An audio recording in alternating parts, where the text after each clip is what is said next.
Bismillahirrahmanirrahim. Assalamualaikum warahmatullahi wabarakatuh. Alhamdulillahi ala ihsani wa syukru lahu ala taufiqihi wa amtinani. Asyhadu an la ilaha illallah wahdahu la syarika lahu ta'ziman li sya'nih. Wa asyhadu anna Muhammadan abduhu wa rasuluhu hada ila ridwanih. Allahumma salli alaihi wa ala alihi wa ashabihi wa ikhwanih. Ikhwan dan akhwat yang dirahmati Allah Subhanahu wa taala, kita lanjutkan bahasan kita dari kitab Al-Kabair karya Syekh Muhammad bin Abdul Wahhab rahimahullahu taala, dan kita masih dalam pembahasan tentang kabairil qulub, tentang dosa-dosa besar terkait dengan hati. Pada pembahasan kali ini kita akan masuk pada bab berikutnya, bab al-farah, yaitu dosa besar al-farah. Al-farah maksudnya senang atau gembira. Tentu ada senang dan gembira yang disyariatkan dan ada senang dan gembira yang diharamkan. Nanti akan kita sebutkan di sini. Syekh Abdul Wahhab membawakan beberapa ayat, yaitu 3 ayat. Mulai dari surat Al-Insyiqaq, innahu kana fi ahlihi masrura. Sungguhnya dia dahulu di keluarganya dalam kondisi masrur, itu senang-senang. Surur sama dengan farah, ya. Senang bagaimana yang dilarang, insyaallah akan kita bahas pada kesempatan kali ini, ya.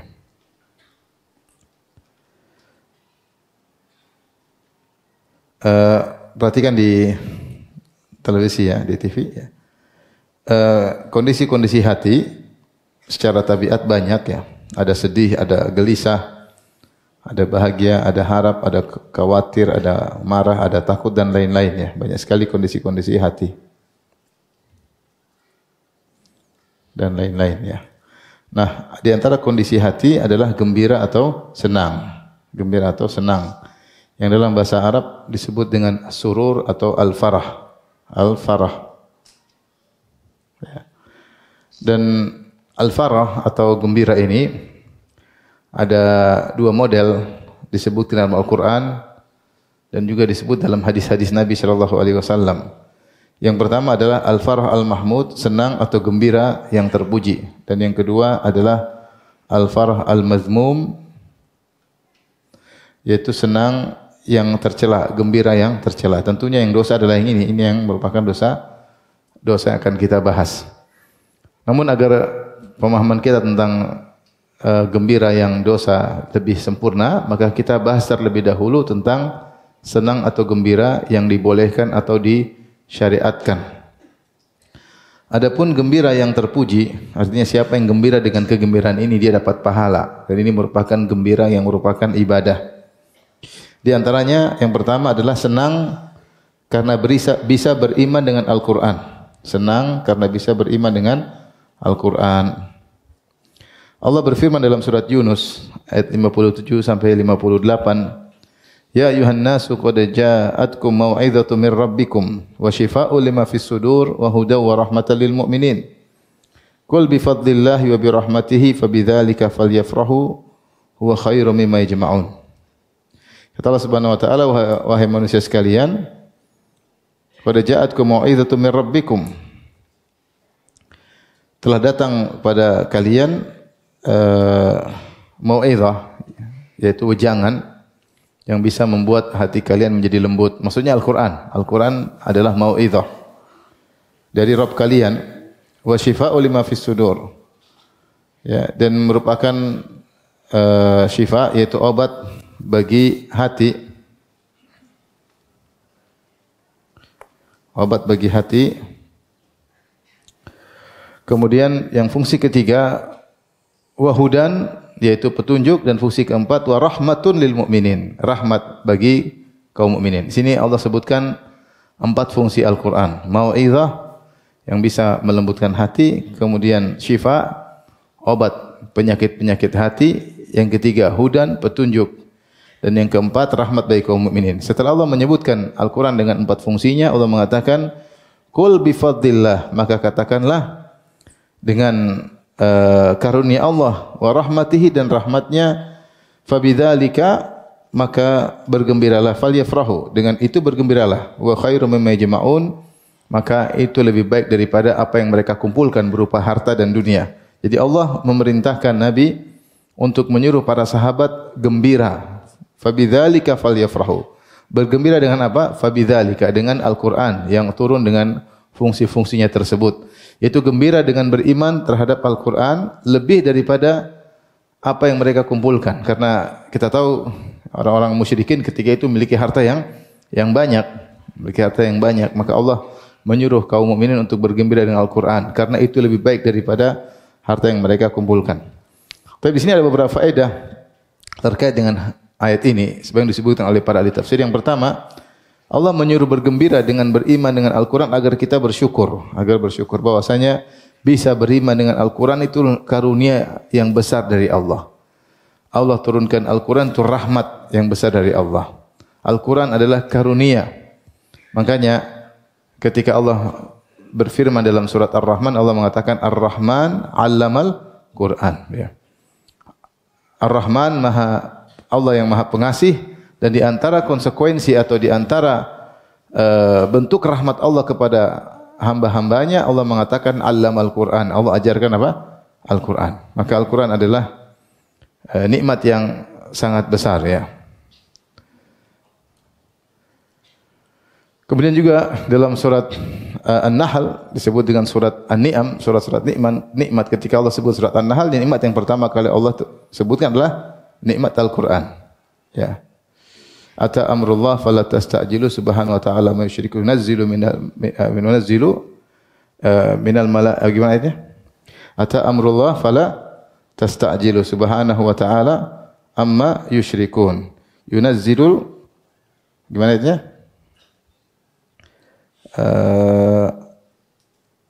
Yunazzilul malaa'ikata birruhi min amrihi. Yunazzilul malaa'ikata birruhi min amrihi ala ma yasha'u min ibadihi. Itu Allah turunkan ayat-ayat. Melalui malaikat Allah turunkan ayat. Setelah itu Allah sebutkan nikmat-nikmat yang banyak. Surat An-Nahl disebut dengan surat An-Ni'am, dan nikmat yang pertama kali disebut adalah tentang Al-Quran. Dan Allah mensifati Al-Quran dengan banyak sifat. Ya. Dzalikal kitab la raiba fihi. Al-Quran adalah tidak ada keraguan di dalamnya, hudan lil muttaqin. Allah mengatakan inna hadzal Qur'ana yahdi lillati hiya aqwam. Sungguhnya Al-Quran itu memberi petunjuk kepada jalan yang terbaik. Sehingga para ulama mengatakan siapa yang ingin meraih keterbaikan maka belajar Al-Quran. Semua keterbaikan ada dalam Al-Quran.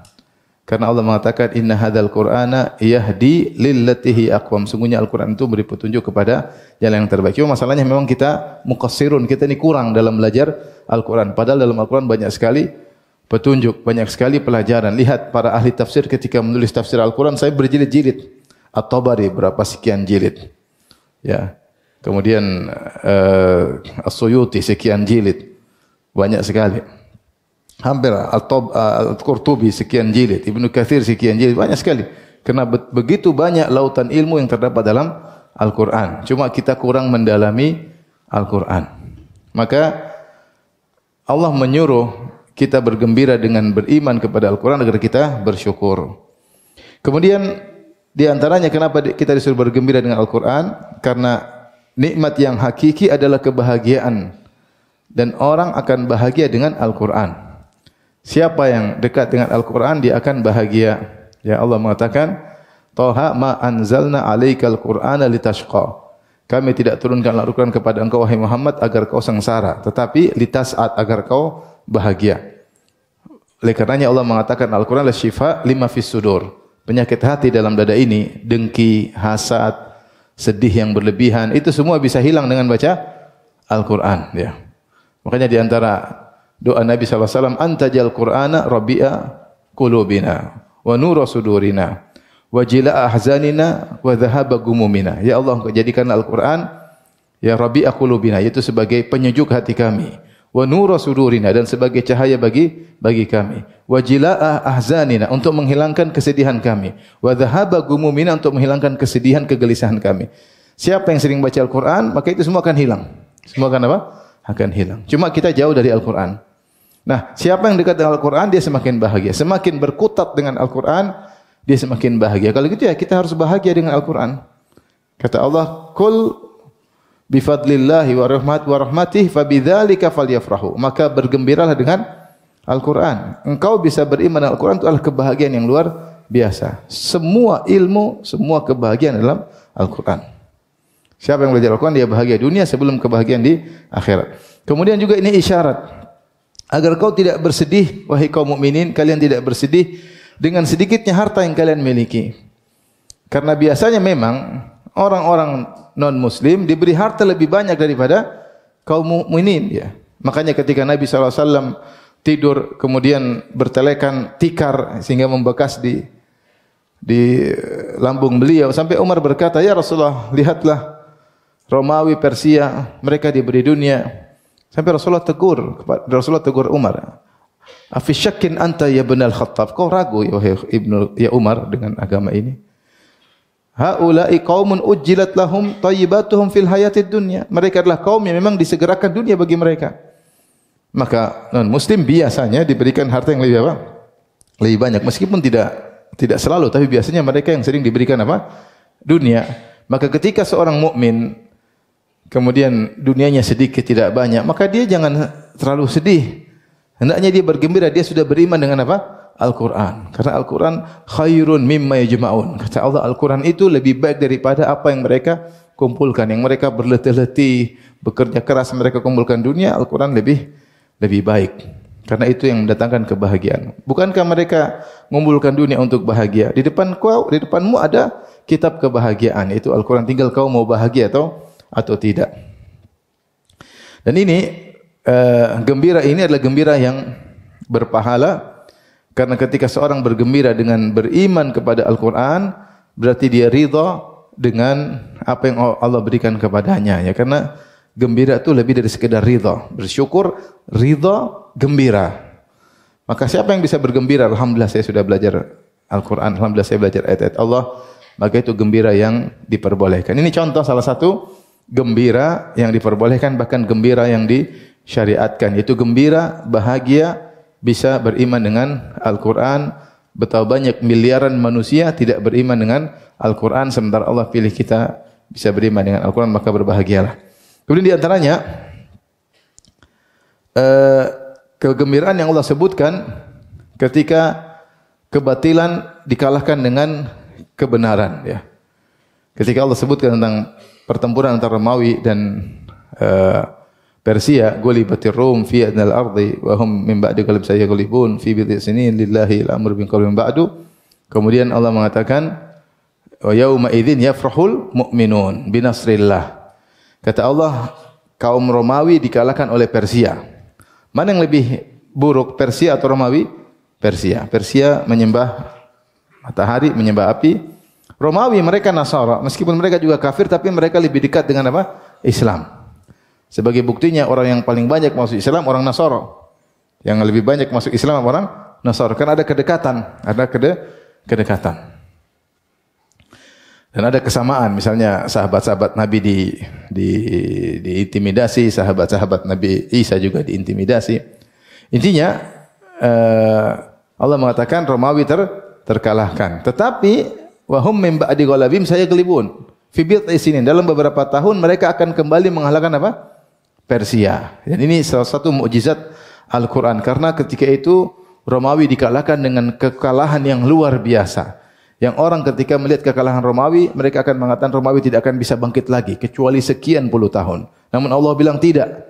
Fi bid'i sinin, dalam beberapa tahun Romawi akan mengalahkan lagi Persia. Kata Allah, wa yauma idzin yafrahul mu'minun. Ketika itu orang beriman akan gembira. Kenapa? Karena Romawi meskipun mereka kafir tapi lebih dekat kepada kaum muslimin daripada apa? Persia. Binasrillah. Ini contoh, boleh kita bahagia dengan kemenangan yang lebih dekat kepada kebenaran daripada ketika mengalahkan kebatilan. Ini contoh kegembiraan karena hak yang muncul, hak yang benar. Ini disyariatkan. Contohnya lagi, senang karena bisa beribadah. Senang karena bisa beribadah, seperti dalam hadis Rasulullah SAW bersabda, "Lis-shaimi farhatani yafrahuhuma." Sungguhnya bagi orang yang berpuasa, dia memiliki dua kegembiraan, yang dia bergembira dengan dua kegembiraan tersebut. Yang pertama, yafrahu inda fitrihi. Dia gembira ketika berbuka. Gembira Tahu-tahu bisa makan gorengan. Gembira atau tidak? Gembira. Tadi sehari penuh tidak makan, tahu-tahu buka tahu isi, enak. Gembira ya. Gembira inda fitrihi, bisa berbuka, bisa minum.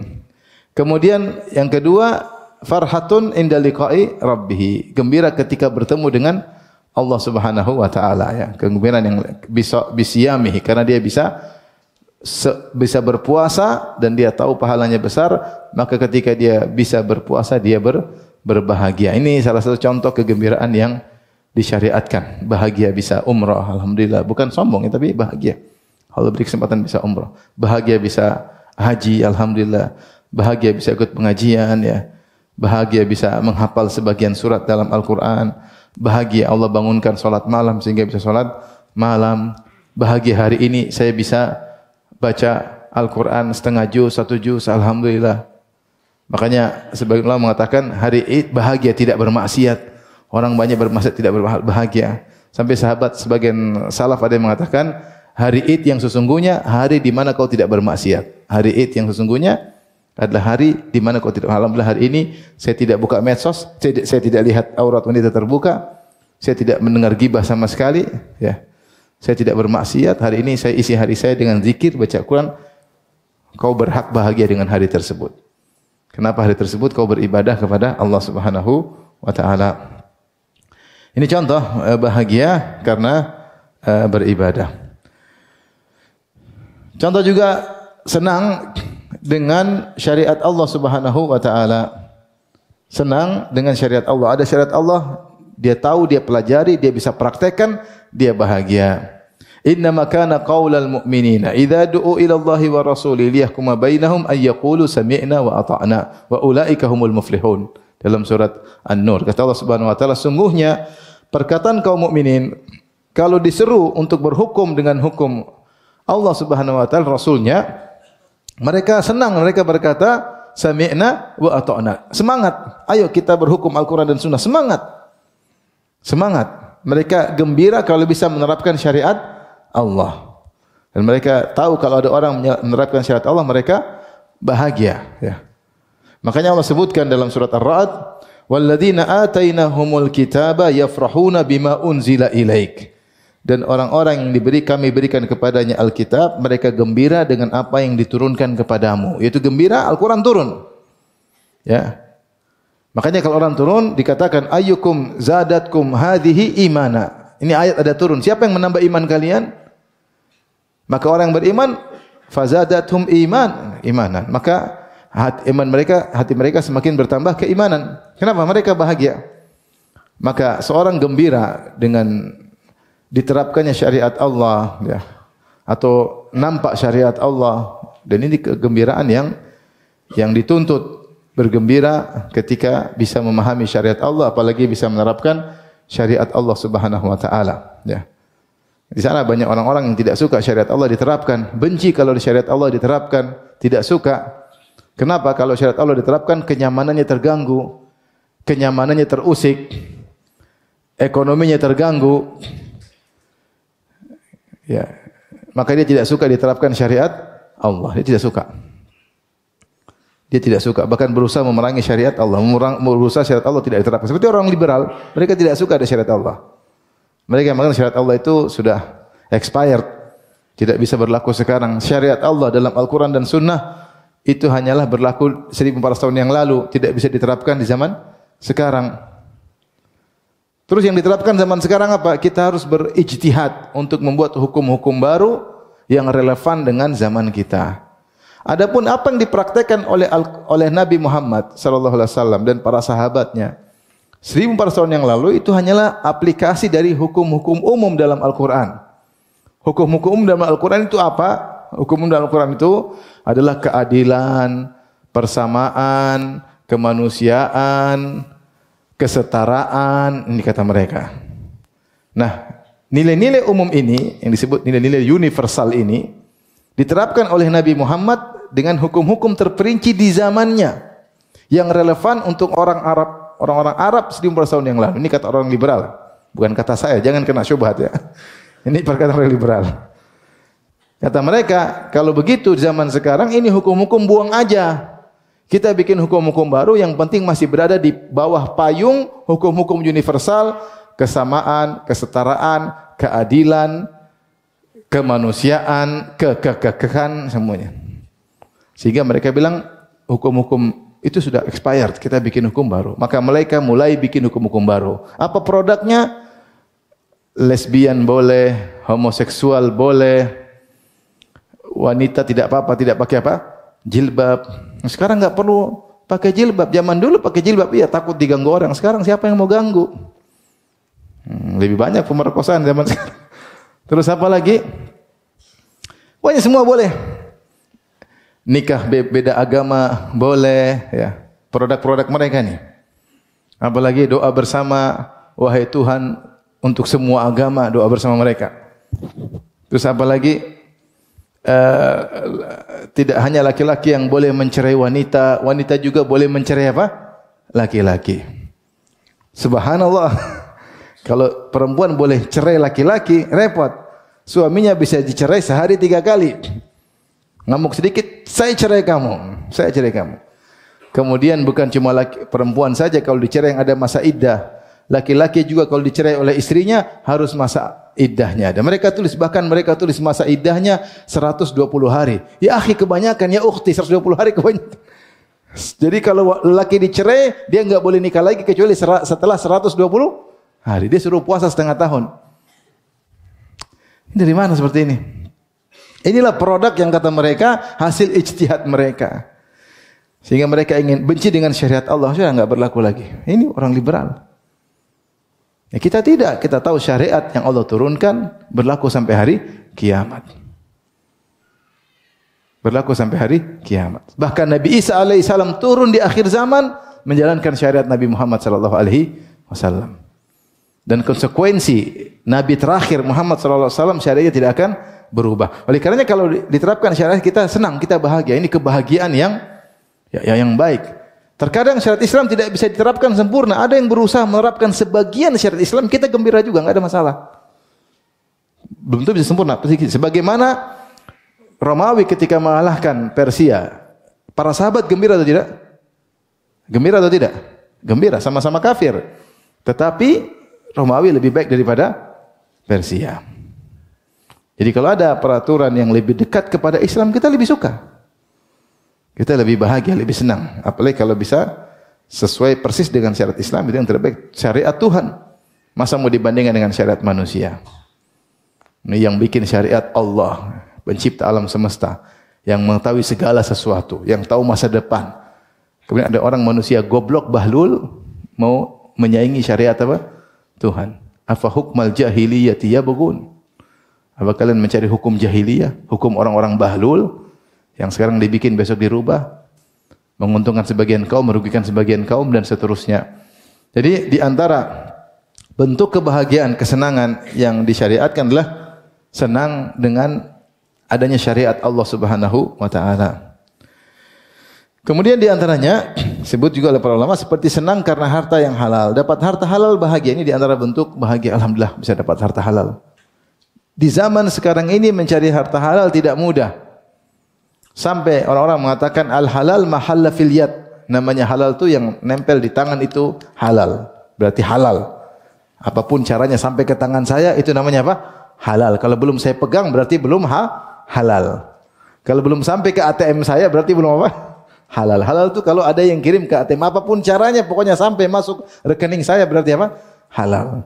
Orang sekarang mereka sampai bikin perkataan jangankan yang halal, yang haram aja susah sekarang. Jadi untuk melegalkan sesuatu yang haram, mau bicara halal, yang haram aja setengah mati. Ya, jadi untuk memudahkan, bermudah-mudahan untuk mencari harta dari harta yang haram. Nah kalau antum bisa mencari harta yang halal, antum bergembira alhamdulillah, meskipun sedikit halal. Akhi, ujian banyak sekali di depan kita, godaan banyak sekali. Kita pingin ngambil yang haram, depan mata tinggal ngambil, untung sekian miliar, tinggal ngambil. Enggaklah, saya senang yang halal, bahagia. Allah selamatkan kita bisa pakai harta yang apa? Halal. Bahagia. Apalagi Allah berikan harta dari yang tidak disangka-sangka. Wa yarzuquhu min haitsu la yahtasib. Allah berikan dia harta dari harta yang tidak dia sangka-sangka, bahagia. Mudah-mudahan ini adalah dampak dari ketakwaan karena Allah mengatakan wa may yattaqillaha yaj'al lahu makhraja wa yarzuqhu min haitsu la yahtasib. Siapa yang bertakwa kepada Allah, Allah berikan solusi dan Allah akan berikan rezeki dari arah yang dia tidak sangka-sangka. Maka orang berbahagia ketika mendapatkan harta yang halal. Sebagian orang Masya Allah bangga-bangga punya ini, punya kemewahan, tapi harta yang haram. Korupsi lah, inilah, sogok menyogok lah, riba lah. Bangga dengan keharaman. Kita dapat sedikit tapi halal, berkah. Bahagia, bisa punya harta yang halal. Dan itu tidak mudah di zaman sekarang. Tidak mudah. Yang terakhir, yang menakjubkan, senang karena diuji. Senang karena diuji. Ini berat. Dalam hadis riwayat Ibnu Majah disahihkan oleh Syekh Albani rahimahullah taala, dalam hadis yang masyhur, hadis Abu Sa'id Al-Khudri radhiyallahu anhu ketika dia menjenguk Nabi sallallahu alaihi wasallam sedang sakit, kemudian ternyata panasnya Nabi sallallahu alaihi wasallam sampai menembus selimutnya. Kata Abu Sa'id Al-Khudri, innaka tu'ak wa'kan syadida. Sungguhnya engkau diberi panas demam yang tinggi ya Rasulullah. Kata Rasulullah sallallahu, demikianlah para nabi, kami diberi demam, inni u'ak kama yu'aku rajulani minkum. Sungguhnya aku itu kalau dikali demam 2 kali lipat daripada demamnya kalian. Hal ini karena kami diberi pahala berlipat ganda. Jadi kalau kita misalnya panas 40 derajat, mungkin Nabi 80 derajat, 2 kali apa? Lipat, tembus panas sekali. Karena pahala berlipat ganda. Kemudian Nabi ditanya, man asyaddun nasi bala'an ya Rasulullah? Siapa orang yang paling berat ujiannya? Maka Rasulullah mengatakan yang paling berat adalah para nabi. Kemudian thumma salihun, kemudian orang-orang saleh. Kemudian Nabi di akhir hadis mengatakan, in kana ahaduhum la yubtala bil faqr. Sungguh di antara orang-orang saleh tersebut ada yang diuji dengan kefakiran. Hatta ma yajidu ahadum illa al-aba'ah yuhwiha atau yuhawwiha. Sampai dia tidak punya apa-apa kecuali sekedar pakaian yang dia lipatkan ke badannya, satu kain yang dia lipatkan ke badannya untuk menutup auratnya. Wa in kana ahaduhum la yafrahu bil bala kama yafrahu ahadukum bir rakha. Sungguh salah seorang dari mereka orang-orang saleh ada yang berbahagia ketika dikasih bencana sebagaimana salah seorang dari kalian bahagia, gembira ketika diberi kesenangan. Ini berat ya. Berat. Dikasih kemiskinan dia senang. Dikasih kesusahan dia apa? Senang. Karena ini orang sudah mencapai ma'rifat, dia tahu bahwasanya ujian yang Allah berikan kepadanya adalah kenikmatan yang datang dalam bentuk yang dia tidak sukai, tapi itu adalah kenikmatan. Sebagaimana saya sebutkan dalam hadis bahwasanya Rasulullah SAW menyampaikan, yawaddu ahlul afiyah, orang-orang yang sehat wal afiat, yang hidupnya kaya raya, maka mereka ya ketika melihat ahlul bala diberikan pahala, orang-orang di dunia mendapatkan kesulitan, sakit, menderita, miskin, dikasih pahala yang banyak oleh Allah Subhanahu wa taala, maka orang kaya ketika itu yawaddu ahaduhum atau yawaddu ahlul bala law kanat juluduhum fid dunya qurridat bil maqarid. Mereka berharap seandainya kita di dunia dulu kulit kita dipotong-potong. Dipotong-potong dengan gunting. Karena mereka tahu bahwasanya ujian itu pahalanya sangat besar. Dengan syarat bersabar. Allah berfirman, "Innama yuwaffas sabiruna ajrahum bighairi hisab." Sungguhnya orang-orang yang sabar itu diberi ganjaran tanpa batas. Sehingga Rasulullah kabarkan ada orang-orang soleh yang ketika mereka diuji dengan kemiskinan, mereka gembira. Karena mereka tahu di balik ini pahalanya sangat besar. Dari sini ikhwan kita sadar bagaimana level keimanan kita. Siapa di antara kita kalau diuji dengan kemiskinan kemudian gembira? Ada atau tidak? Mungkin ada tapi mungkin. Kalau kamu gembira, istrimu belum tentu apa? Gembira. Tapi ada orang soleh seperti itu. Ya kita tahu level iman kita masih kurang. Kita cuma teori. Semua tahu kalau dikasih ujian pahalanya apa? Besar. Semua tahu kalau dikasih ujian pasti di balik itu ada hikmah. Tapi ketika kita terkena ujian, kita goyang. kita goyang. Tapi Rasulullah kabarkan ada orang soleh yang gembira ketika dikasih ujian, kesulitan, penderitaan, kemiskinan, dia gembira sebagaimana salah seorang dari kalian gembira kalau dapat duit. Ini kegembiraan yang berat. Tapi ini di antara kegembiraan-kegembiraan, intinya gembira tentang hal-hal kebaikan, maka itu disyariatkan. Bahkan gembira tersebut dapat pahala. Karena ketika seorang dapat ujian, kemudian dia bersyukur. Ini jadi kan kalau orang dikasih ujian, tingkatan pertama adalah dosa, yaitu jaza. Ya, jaza yaitu marah-marah. Ya. Ya. Idza massahu syarru jazua. Manusia itu kalau diberi kesulitan dia jaza, dia marah-marah. Marah-marah tersebut dengan hati protes, ya Allah kenapa, atau ungkapan ya Allah kenapa kau ginikan aku ya Allah, atau dengan sikap banting piring, banting pintu, banting istri, banting ini mukul-mukul pipi, robek-robek baju. Ini jaza, ini dosa. Ketika dikasih musibah bukan tambah pahala, semakin apa? Terpuruk, semakin bertambah dosa. Ini haram hukumnya. Tingkatan kedua wajib sabar. Sabar itu apa? Pingin marah tapi tahan. Pingin teriak tapi tahan. Ya Allah kuatkan aku. Ini ujian darimu. Pingin banting piring enggak jadi. Tahan. Itu namanya sabar. As-sabru. Yaitu dari maknanya al-habsu, menahan. Menahan hati ingin merontak dia tahan. Lisan ingin berteriak dia tahan. Tangan ingin menghantam dia tahan. Ini pahalanya besar. Ini pahalanya besar. Ini pahalanya besar. Di atas lebih daripada itu, dia ridha. Dia ridha. Dia ridha dengan apa yang Allah tetapkan kepada dia. Dia ridha dengan apa yang dia alami. Saya ridha. Apa yang saya alami ini yang terbaik. Ini ridha. Tingkatan ketiga. Yang keempat lebih daripada ridha, bersyukur. Dapat musibah bersyukur. Apa bedanya ridha dengan bersyukur? Kalau bersyukur ingin musibah tersebut langgeng.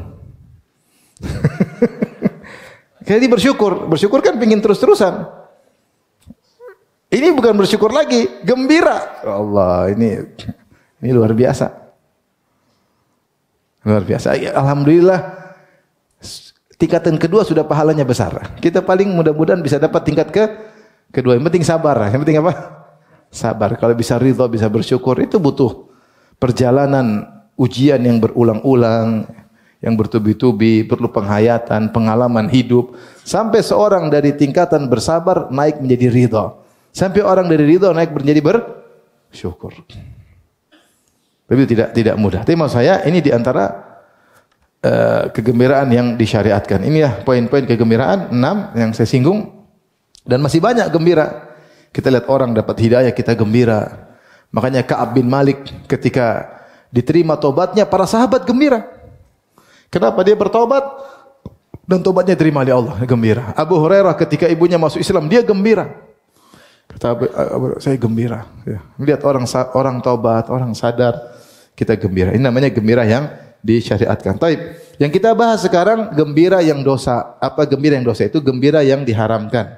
Yang model kedua, al-farah al-mazmumah atau al-farah al-mazmum. Al-farah al-mazmum yaitu senang yang tercela. Ada beberapa bentuk di sini, saya sebutkan ada 4. Yang pertama adalah gembira karena dunia yang berlebihan. Kata Allah, farihu bil hayatid dunya. Allah mencela orang-orang kafir. Allah mengatakan wa farihu bil hayatid dunya. Mereka gembira dengan dunia. Padahal dunia itu hanyalah sebentar. Ngapain digembirakan? Ngapain digembirakan? Sebagaimana Allah sebutkan tentang Qarun. Qarun ya. Ketika dia sombong maka kaumnya mengatakan idz qalahu qaumuhu la tafrah innallaha la yuhibbul farihin. Wahai Qarun, jangan kau sombong.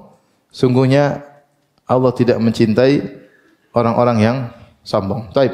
Kalau begitu, gembira dengan dunia. Kita sering gembira dengan dunia. Sering atau tidak? Sering. Beli mobil baru gembira tidak? Gembira. Haram enggak gembira dapat mobil baru? Haramkah gembira punya motor baru? Jadi begini, gembira dengan dunia. Kalau dunia tersebut kita gembira karena mengantarkan kepada akhirat, ini jelas ibadah. Alhamdulillah saya punya motor baru, saya bisa ke masjid, saya bisa ke pengajian. Alhamdulillah. Alhamdulillah saya punya mobil baru, saya bisa ziarah ke ibu saya bisa silaturahmi. Alhamdulillah. Saya bisa safar nyaman dalam berdakwah. Ini gembira karena akhirat pada hakikatnya. Karena dia gembira diberikan sarana oleh Allah untuk mudah menjalankan apa? Ibadah. Alhamdulillah untung. Wah, dapat untung banyak nih. Bisa hajian nih, alhamdulillah. Dapat untung banyak nih, gembira. Kenapa? Bisa bayar hutang nih, alhamdulillah. Ya. Ini gembira sebenarnya bukan gembira duit, tapi gembira untuk akhirat. Ini bukan kita bahas. Yang kita bahas murni karena senang dengan duniawi. Senang mobil baru, senang rumah baru, senang motor baru, beli ini baru, senang HP baru. Dunia murni. Boleh atau tidak? Tabiat manusia dengan barang bagus gembira atau tidak? Gembira. Oleh karenanya Tahir bin Asyur dalam kitabnya Tahrir wa Tanwir, dia mengatakan gembira yang dilarang seperti apa? Terhadap dunia. Kata beliau dalam Tahrir wa Tanwir jilid 20 atas halaman 178, wal farh al manhiyu anhu huwal mufritu minhu. Gembira yang dilarang, gembira terhadap dunia adalah gembira yang berlebih-lebihan. Al mufritu berlebih-lebihan, parah. Ai alladhi tamahhad lita'alluq bimata'id dunya wa ladzatin nafs. Gembira yang berlebihan sehingga akhirnya jiwa ini benar-benar terikat dengan dunia tersebut. Saking cintanya gembira sama mobil itu aja yang diurus terus. Ya. Kenapa? Li'annal inkibaba ala dzalika yumitu minan nafsi al-ihtimama bil a'mali salihati wal munafasati liktisabiha. Karena kalau terlalu cinta pada dunia membuat jiwa ini mati atau jiwa ini lemah untuk berpacu untuk amal saleh. Kenapa? Hatinya sudah terikat dengan apa? Dunia. Ini yang tidak boleh seperti ini. Saking gembira dengan dunia, harta akhirnya membuat dia tidak semangat beribadah, lalai dengan beribadah. Maka ini gembira yang membuat lalai. Gembira yang buat apa? Lalai. Adapun gembira yang biasa perkara mubah. Zahirnya dari perkataan Tahir bin Asyur bahwasanya gembira biasa perkara yang mubah. Kita dapat mobil baru, dapat sepeda baru, apa baru senang biasa. Kalau barang-barang baru tersebut untuk akhirat maka berpahala. Tapi kalau sekedar barang baru kita senang, dapat duit kita senang, selama tidak berlebih-lebihan maka ini perkara yang mubah. Tapi kalau berlebihan sampai membuat kita lupa dengan akhirat, lupa untuk beramal soleh. Tadinya kita berpacu, kita enggak jadi berpacu, sibuk dengan dunia, saking gembira dunia ini tidak boleh. Makanya Allah mencela orang kafir dengan berkata wa farihu bil hayatid dunya. Mereka gembira kalau dapat apa? Dunia. Allah sebutkan dalam ayat yang waradu bil hayatid dunya watma'annu biha. Orang kafir itu ridha dengan kehidupan dunia, tentram dengan kenyamanan dunia. Orang mukmin tidak, dia tidak tentram. Dia tahu ini akan ditinggal. Yang dia sibuk adalah di akhirat. Jadi intinya kegembiraan terhadap dunia kalau membuat orientasi berubah dari orientasi akhirat menjadi orientasi dunia, membuat kita malas beribadah.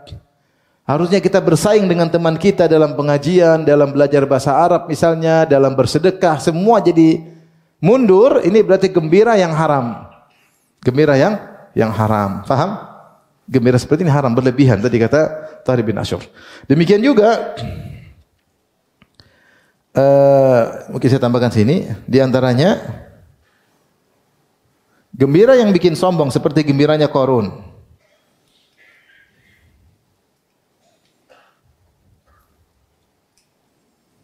Seperti Qarun yang bikin sombong atau ujub. Seperti gembiranya Qarun, ya. Ya Allah sebutkan dalam Al-Qur'an bahwasanya Qarun Allah berikan harta yang luar biasa sampai kunci-kunci gudang-gudangnya yang pegang sekumpulan orang-orang kuat itu baru kuncinya. Gudangnya banyak sekali. Maka kaumnya menasehatinya, la tafrah, jangan kau terlalu gembira dengan gudang-gudang harta yang begitu banyak. Bangga, kasih keluar mungkin pekerja-pekerjanya mikul kunci. Kuncinya dipikul setengah mati. Ya. Berarti kuncinya banyak atau sedikit? Banyak. Berarti gudangnya banyak atau tidak? Banyak. Istilahnya kalau antum ATM-nya banyak sampai dipikul. Isinya 100.000 semua. ATM-nya banyak pikul. Setiap ATM isinya misalnya 1 miliar. Berarti kan duitnya banyak. Mikul ATM saja setengah mati, mikul kartu ATM. Baik. La tafrah innallaha la yuhibbul farihin. Maka ditegur oleh kaum, jangan kau terlalu gembira, ya. Itu sampai sombong, sampai angkuh, sampai melampaui batas. Sungguhnya Allah tidak menyukai orang-orang yang terlalu gembira dengan apa? Hartanya. Maka dinasihati, wabtaghi fima atakallahu daral akhirah wa la tansa nasibaka minad dunya. Agar gembiramu itu berpahala, ya. Wahai Qarun, kau gembira punya harta banyak. Agar gembiramu berpahala, gunakanlah harta yang Allah berikan kepadamu untuk mencari apa? Akhirat. Wabtaghi fima atakallah. Carilah dari harta yang Allah berikan kepadamu darul akhirah, carilah akhirat. Itu harta yang Allah berikan gunakan untuk bersedekah, untuk bayar zakat, untuk wakaf, untuk jihad, untuk dakwah, keluarkan. Kau gembira, gembira berpahala. Tapi kalau sekedar gembira dengan harta yang banyak malah bikin sombong, angkuh. Kalian siapa? Enggak punya apa-apa. Saya punya ini, saya punya ini. Ini kegembiraan yang mengatakan kepada sifat batar, sombong, asyir, angkuh. Maka ini dosa besar. Dosa besar sebagaimana yang dialami oleh Qarun. Mereka nasihati, wala tansa nasibaka minad dunya. Enggak apa-apa gunakan duniamu, jangan kau lupakan, tapi gunakan duniamu, orientasi utama adalah untuk akhiratmu. Wa ahsin kama ahsanallahu ilaik. Berbuat baiklah kepada manusia, Allah telah berbuat baik kepada engkau. Wala tabghil fasada fil ardi, innallaha la yuhibbul mufsidin. Jangan kau melakukan kerusakan di muka bumi, jangan bermaksiat, sesungguhnya Allah tidak suka dengan pelaku maksiat. Akhirnya dia sombong, dia mengatakan innama utitu ala ilmin indi. Saya ini kaya karena saya punya ilmu, karena saya jago, sehingga saya punya pengalaman, saya bisa cari harta yang kaliannya. Ya, kalian enggak bisa, kalian enggak ngerti, saya ngerti. Dia sombong. Maka akhirnya Allah benamkan dia, fa khasafna bihi wa bidarihil ard. Maka kami benamkan dia dan rumahnya, kekayaannya semuanya masuk dalam bumi, tenggelam. Maka ada istilah harta karun. Itu istilah harta karun cuma di Indonesia. Di Mesir enggak ada istilah apa harta karun. Padahal karun ditenggelamnya di mana? Di Mesir. Ini adalah kesombongan yang diharamkan, yang menimbulkan keangkuhan. Apa gembira yang menimbulkan keangkuhan, hukumnya haram. Di antara gembira dilakukan orang munafik, gembira karena tidak beramal saleh. Allah berfirman dalam surat At-Taubah ayat 81, "Farihal mukhallafuna bima qadim khilafa Rasulillah." Orang-orang munafik mereka gembira tidak ikut perang. Rasulullah perang mereka tidak ikut, mereka gembira. Alhamdulillah kita enggak ikut apa?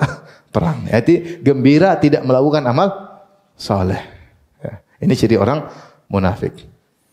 Kemudian juga gembira jika kaum muslimin terkena musibah. Ini juga ciri orang munafik. Kata Allah, "In tusibka hasanatun tasuhum." Kalau kebaikan menimpamu wahai Muhammad, mereka jadi enggak senang. Wa in tusibaka musibatun yaqulu qad akhadna amrana min qabl wa yatawal wa hum farihun. Kalau kau ditimpa dengan musibah, wa hum farihun, mereka gembira, senang. Orang Islam dapat apa? Musibah, rasain lu. Nah, ini orang munafik, ini gembira yang haram. Kemudian juga ciri orang munafik yang keempat, gembira dengan amal yang tidak dilakukan. Dalam surat Ali Imran Allah berkata, "La tahsabanna alladhina yafrahuna bima ataw wa yuhibbuna ayyuhmadu bima lam yaf'alu." Ya. Fala tahsabannahum bimafazati minal adzab wa lahum adzabun alim. Jangan kau sangka mereka selamat dari azab. Siapa?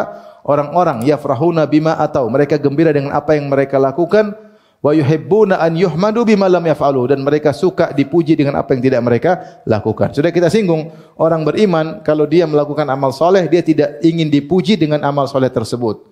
Apalagi dipuji dengan apa yang dia tidak lakukan. Orang munafik suka riya, dipuji dengan apa yang dilakukan, dan juga dia suka dipuji, gembira kalau dipuji dengan apa yang tidak dia lakukan. Harusnya orang beriman kalau dipuji tidak dilakukan, dia malu. Misalnya, Masya Allah, ente sedekahnya luar biasa. Padahal bukan dia yang sedekah. Harusnya dia malu. Enggak, bukan. Itu saya cuma bawain uangnya kawan, bukan uang saya itu, bukan. Harusnya begitu kalau orang beriman. Kalau orang munafik, oh iya, Masya Allah, iya. Padahal bukan uang dia, uangnya orang. Ya, jadi gembira dengan apa yang tidak dia lakukan, ciri orang munafik. Ini contoh gembira-gembira yang diharamkan. Tapi kita kembali kepada kitab Syekh Abdul Wahab rahimahullah taala. Beliau menyampaikan ayat, wa qaulullahi ta'ala innahu kana fi ahlihi masrura. Sungguhnya dia dulu yang diberikan catatan amal dengan tangan kiri, kemudian dia meronta-ronta, dia bilang dia celaka. Bagaimana sifat orang ini yang akhirnya masuk neraka? Innahu kana fi ahlihi masrura. Dia dahulu ketika di keluarganya senang-senang, senang-senang yang haram. Innahu dhanna alla yahur. Dia menyangka dia tidak akan dikembalikan kepada Allah. Ini contoh kesenangan yang membuat lupa tentang akhirat. Jadi senang begini yang diharamkan, yang merupakan dosa besar. Senang yang membuat orang lupa terhadap akhirat. Maka hati-hati, jangan terlalu senang sana, senang sini, lupa. Orientasi bisa berubah. Tadinya orientasinya akhirat, bisa orientasi dunia. Sebaliknya, orang beriman penghuni surga, dalam surat At-Tur kata Allah, Inna kunna qablu fi ahlina musyfiqin. Ya. Ketika wa aqbala ba'dhum ala ba'dhin yatasaalun, ketika penghuni surga saling bertemu, mereka saling berhadapan, mereka saling bertanya, gimana dulu di dunia? Maka mereka menjawab, inna kunna qablu fi ahlina musyfiqin. Kami dulu di tengah keluarga kami dalam kondisi takut dengan hari akhirat. Takut dengan hari akhirat, tidak senang-senang yang membuat kami lupa dengan akhirat. Ini dalil bahwasanya takut kepada hari akhirat, takut kepada Allah adalah ibadah, bahkan sebab masuk surga. Meskipun dia mungkin dalam kesenangan, dalam kemewahan, bahkan sedang berkumpul dengan anak istrinya, tetap takut kepada akhirat. Adapun orang kafir tadi senang-senang, senang-senang aja, senang-senang yang membuat dia lupa dengan akhirat. Maka semua kesenangan yang membuat orang lupa dengan akhirat adalah dosa. Semua kesenangan yang bikin sombong dan angkuh, dosa besar. Seperti Qarun. Kemudian ayat yang terakhir dalam surat Al-An'am ayat 44. Kita bacakan ayatnya. Falamma nasu ma dzukiru bihi fatahna 'alaihim abwaab kulli syai'. Ketika mereka lupa dengan apa yang peringatan yang telah kami berikan kepada mereka, fatahna 'alaihim abwaab kulli syai'. Kami bukakan bagi mereka istidraj. Segala pintu kebaikan kami bukakan. Hatta idza farihu bima utu, tatkala mereka senang dengan dunia yang mereka dapatkan, akhadnahum baktah, tiba-tiba kami sisa mereka dengan sekonyong-konyong, tiba-tiba fa idzahum mublisun, kemudian tiba-tiba mereka terdiam berputus asa. Ayat ini kalau kita baca ayat sebelumnya, ayat 43, 43 ya. Kata Allah, "Wa laqad arsalna ila umamin min qablika fa akhadham bil ba'si wad dharra'i la'allahum yatadarra'un."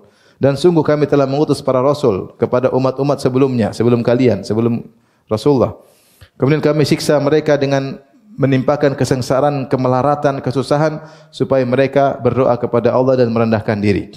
Falaula idz ja'ahum ba'suna tadarra'u. Mengapa mereka tidak merendahkan diri berdoa kepada Allah ketika ditimpa dengan musibah? Harusnya kalau Allah kasih teguran, mereka kembali kepada Allah. Maksud Allah demikian. Kami turunkan bencana, kami berikan penderitaan, kami berikan kelaparan, harusnya mereka segera kembali kepada Allah. Tetapi ternyata mereka tidak kembali. Kenapa? Walakin qasat qulubuhum. Hati mereka sudah keras. Wa zayyana lahumu syaitanu ma kanu ya'malun. Dan setan telah menghiasi apa yang telah mereka lakukan. Allah kasih musibah, mereka tidak kembali kepada Allah. Kemudian musibah diangkat, kata mereka cuma kejadian alam. Hati mereka sudah keras. Maka Allah mengatakan, "Falamma nasu ma dzukiru bi", tatkala mereka sudah lupa dengan peringatan kami. Mereka lupa bahwasanya setiap musibah adalah teguran. Mereka anggap ini kejadian alam semata dan mereka tidak kembali kepada Allah. Fatahna 'alaihim abwaaba kulli syai'. Kami semakin membuka istidraj kepada mereka. Kami buka segala pintu-pintu kenikmatan. Hatta idza farihu bima utu, tatkala mereka sedang gembira, sedang senang dengan nikmat-nikmat yang begitu banyak, akhadnahum baktah, tiba-tiba kami siksa mereka, fa idzahum mublisun, tiba-tiba mereka terdiam, mereka berputus asa. Ini tentang orang-orang yang istidraj dan gembira dengan nikmat-nikmat yang merupakan istidraj. Saya sering bilang, apa itu istidraj? Nikmat yang diberikan oleh Allah kepada seorang bukan semakin mendekatkan dia kepada Allah, tapi semakin menjauhkan dia dari Allah. Itu namanya istidraj. Maka seorang waspada, kalau dia dapat nikmat membuat dia semakin dekat dengan Allah, itu baik. Tapi kalau tidak, itu nikmat tidak berkah. Tidak berkah. Antum punya motor baru, semakin dekat dengan Allah enggak? Semakin dekat itu motor berkah. Antum punya HP baru, dekat dengan Allah enggak? Insya Allah berkah. Kalau enggak, semakin jauh, semakin nonton film Korea, itu ya, tidak berkah. Itu musibah. Ya. Jadi inilah bentuk gembira yang diharamkan dalam syariat, ya, gembira-gembira yang menimbulkan kemaksiatan. Yang pertama tadi adalah gembira yang membuat lupa dengan apa? Akhirat. Saking gembiranya tenggelam dengan dunia. Ini sifat-sifat orang kafir dan ditiru oleh sebagian kaum muslimin. Terlalu gembira dengan dunia, punya harta banyak, ini bicaranya dunia melulu, lupa untuk bersaing dalam akhirat, lupa untuk beramal soleh, saking sibuk dengan dunia. Akhirnya sibuk beli mobil lebih mahal lagi, itu pikirannya ke situ terus. Ya, dia terus beli tas lebih mahal lagi, habis itu beli pamer lagi, bikin konten lagi, terus seperti itu. Sampai kapan? Sampai dunia akhirat dia lupa.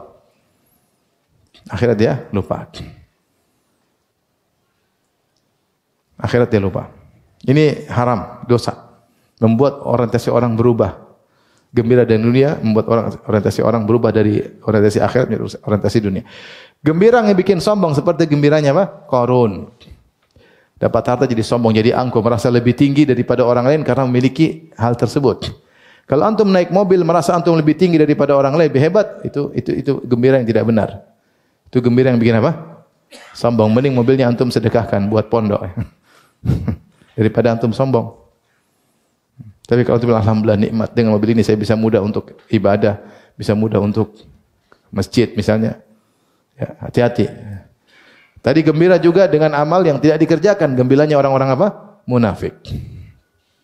Ingin dipuji dengan apa yang dilakukan. Gembiranya orang munafik. Demikian juga gembira karena tidak melakukan amal saleh. Gembira kalau ada musibah menimpa kaum muslimin. Ini gembira yang diharamkan dalam syariat dan merupakan dosa besar, bahkan sebagiannya merupakan kekufuran. Gembira Islam mundur, gembira syariat Islam tidak dikerjakan, alhamdulillah tidak jadi dikerjakan, gembira. Ini bisa sampai pada derajat kekufuran. Baik, demikian saja kajian kita. Insyaallah kita lanjutkan pekan depan insyaallah taala. Subhanakallah bihamdik asyhadu an la ilaha illa anta astaghfiruka wa atubu ilaik. Assalamualaikum warahmatullahi wabarakatuh.